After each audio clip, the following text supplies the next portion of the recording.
Illinois prisons in the late 80s and 90s were run by various street organizations like the Black Peace Stones, Gangster Disciples, Latin Kings, the Maniac Latin Disciples, Gaylords, the Black Disciples, Four Corner Hustlers, the Black Gangster New Breeds, United Metro Front, the Simon City Royals, Black Souls, Northsiders, El Rookins, and the various branches of the Vice Lord Nation.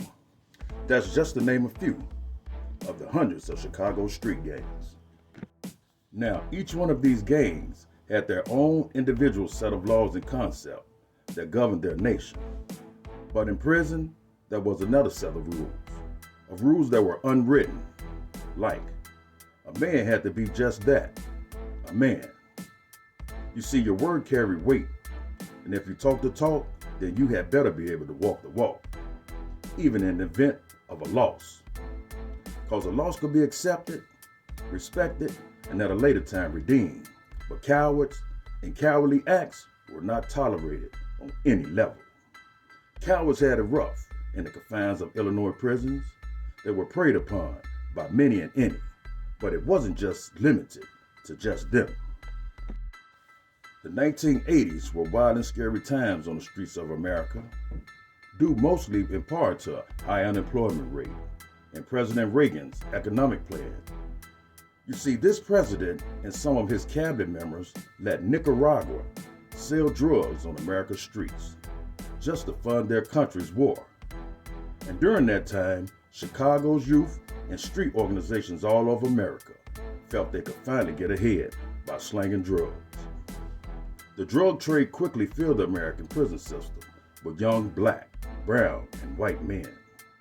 These times were so crazy and wild that in 1988, a convicted serial killer by the name of Richard Speck, yes, the same one who brutally murdered and killed 8 female nursing students in 1966.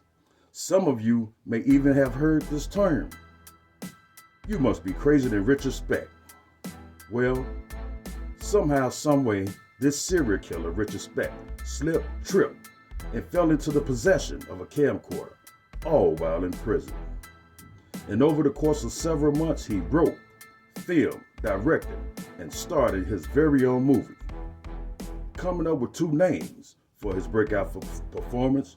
Number 1 being, "Hey, come from up under that car, they got us." And number 2 aptly titled was, "When the ship goes down, you had better be ready."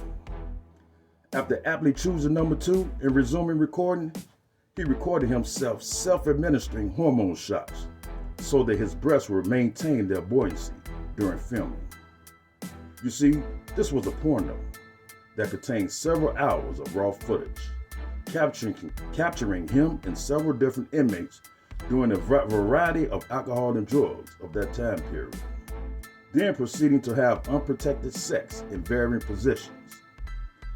After editing, he quickly sent it off by lawyer to the television station with the name of CBS and a reporter by the name of Bill Curtis, selling it for a mere $5,000, and unbeknownst to him at the time, it would become a major hit, but also signaling the beginning of the end for street organizations running Illinois' prison system. Well, viewers, unfortunately, this video isn't about Richard Speck. It's about another cat, a cat called Jangalang.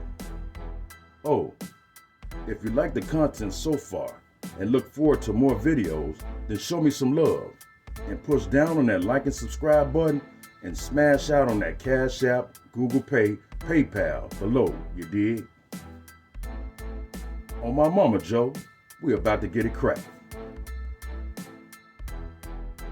Now, Jangalang at one time or another had been a high-ranking member of one of Chicago's notorious street gangs. He had an almond complexion, a slim build, and a height of 6 feet 2 inches tall.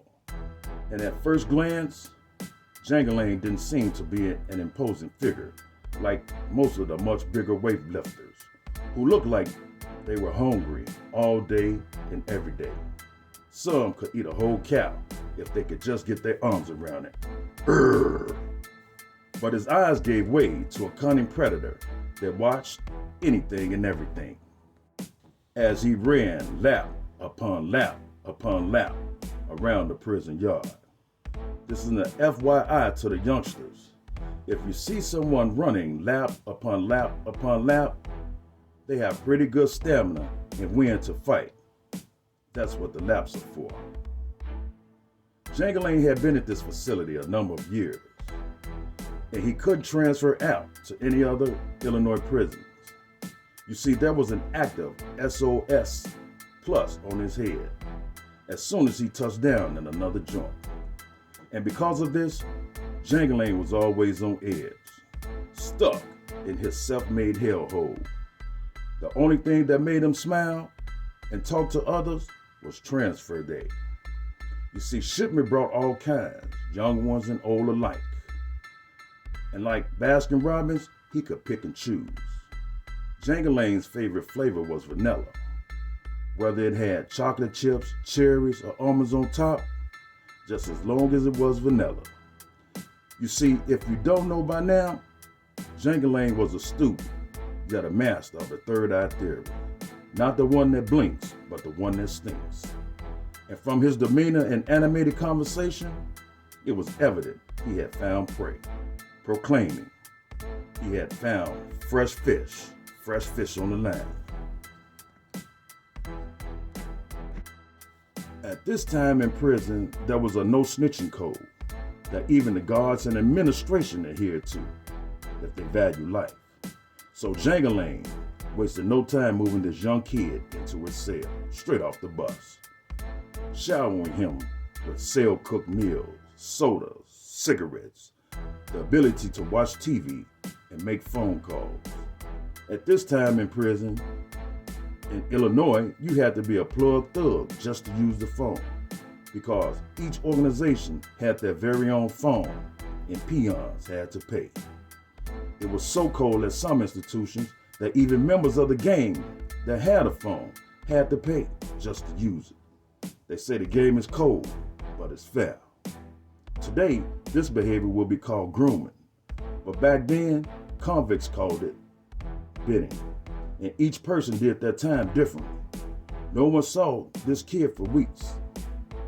It was like he had vanished. Then late one night, the gallery was buzzing with pleas of, No, wait, I can pay you back. Please don't do this. Followed by, stop, you're hurting me. And then, quiet. Then the sounds of fists hitting flesh and metal scraping across cement floors. And then once again, quietness. And after 5 minutes, it was preceded by weird sexual noises. The unwritten code was, mind your business, or you could find yourself with soap in your eye, stomach, back, or even worse. For a while after that, everything was everything, till Jangalang's voice was heard one afternoon on the gallery, telling the CO, when Monday come, they better have you working in the tower somewhere, cause if you come back here, and he just left his unfinished statement hanging in the air.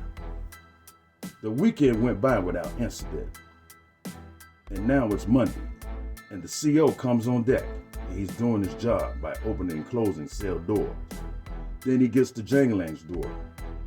He opens it and closes it. Jangalang steps out.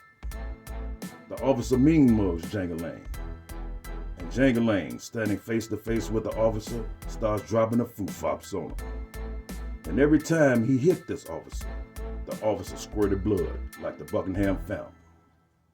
The average fight lasts 3 to 7 minutes.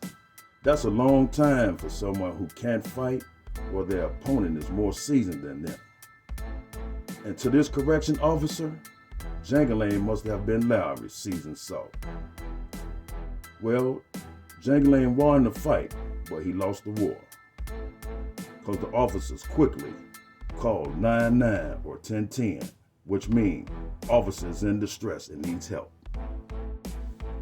And after a while, the cell house lieutenant and major showed up. But old Jangalang wasn't through yet. As another inmate rode in the cart for Jangalang's property, he quickly left. And Jangalang yelled out, bitch. What's taking you so long? Put everything on mine in these boxes. Anything missing when I get out, you know what's gonna happen. And in a soft voice, with red Kool-Aid painted upon his lips and both hands upon his hips, he turned around and told Jangalang in a soft voice, "Steal from you, Daddy? You know I wouldn't steal from you. I would never do such a thing." The moral of this story is, stand up for yourself, no matter what. Because if you don't, how can you expect for someone else to do it for you? Okay, YouTubers out there, let me know what you thought. Give me some feedback down below in the comments. And also, don't forget to like and subscribe and smash out on that CashApp. You dig?